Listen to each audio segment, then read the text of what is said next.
What's up guys, and welcome back to another video. This pocket is what I'll be showing you how to do on this outfit. You can see it is on the side of the trouser itself. You can see it's a long trouser, it's palazzo, so it's on the side. You can see it from there all the way here. So I'll be taking you guys through the process of getting the measurement from the waist to where this pocket is going to be.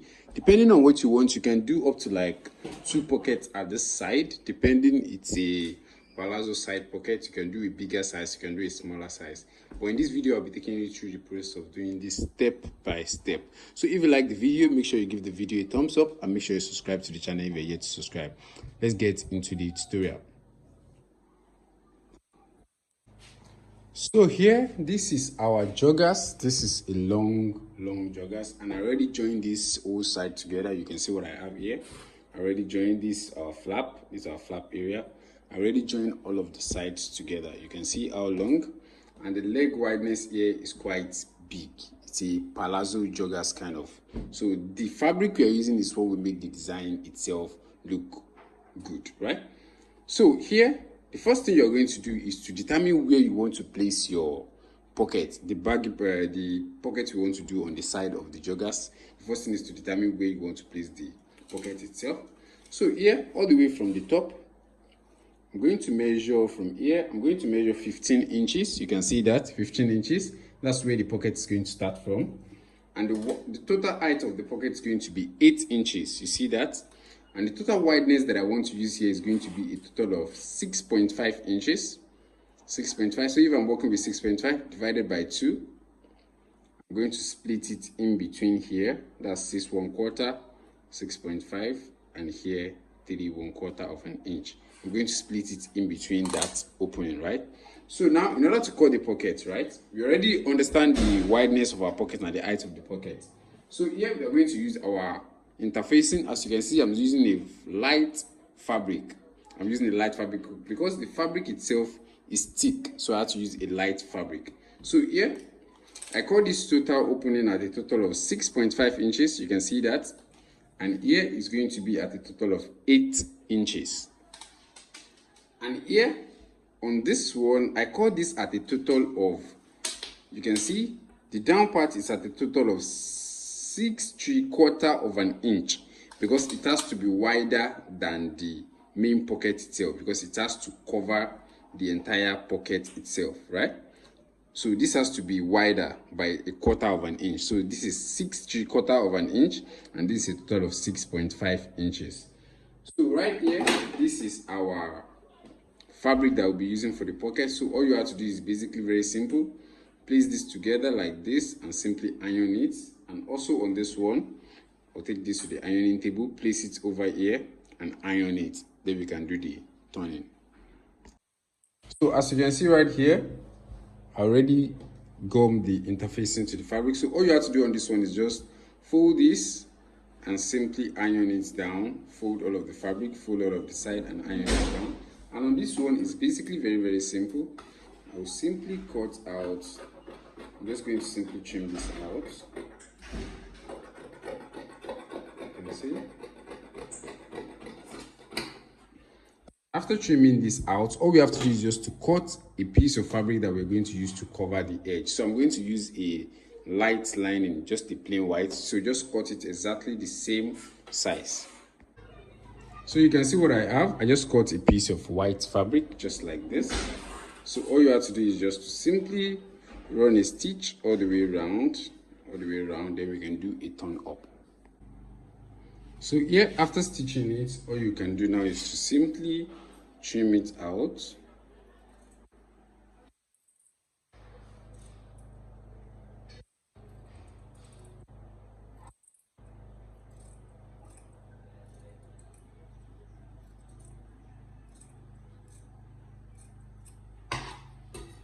You can see that. Then we can do a turn up just like this.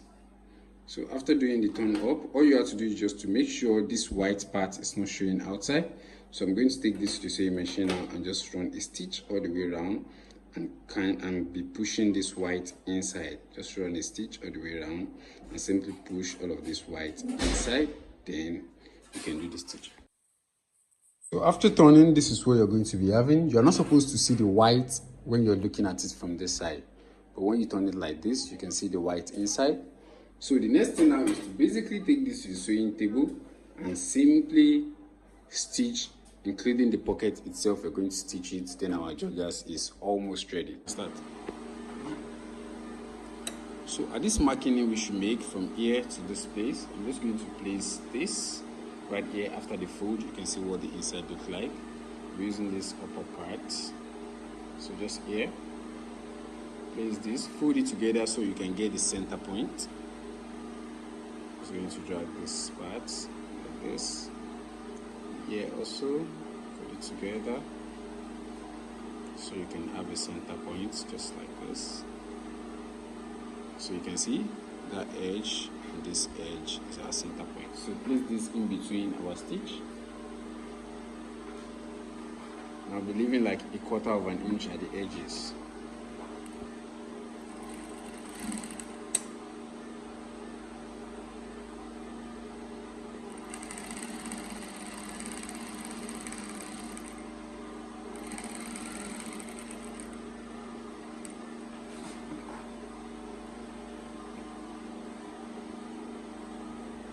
So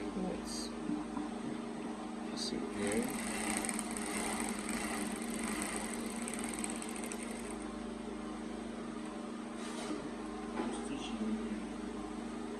Oh, that one. Wow. And here also.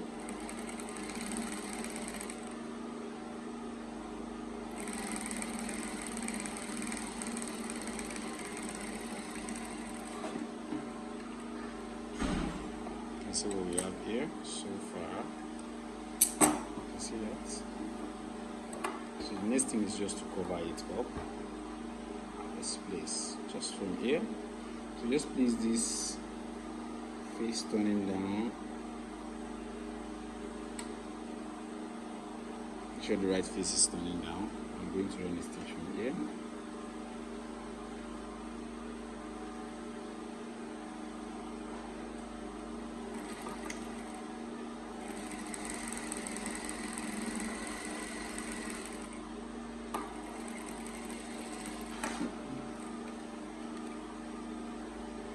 See that?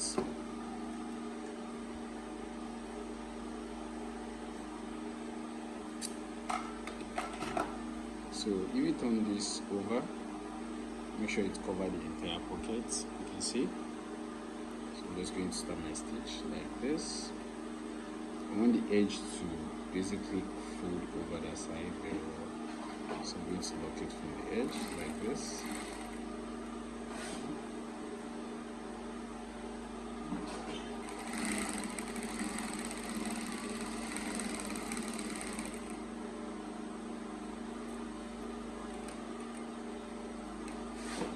Here also, push this inside very well. Simply lock that edge as well.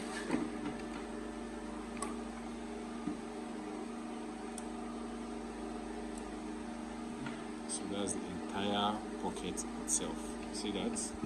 So here on this place, I'm going to put a buttonhole.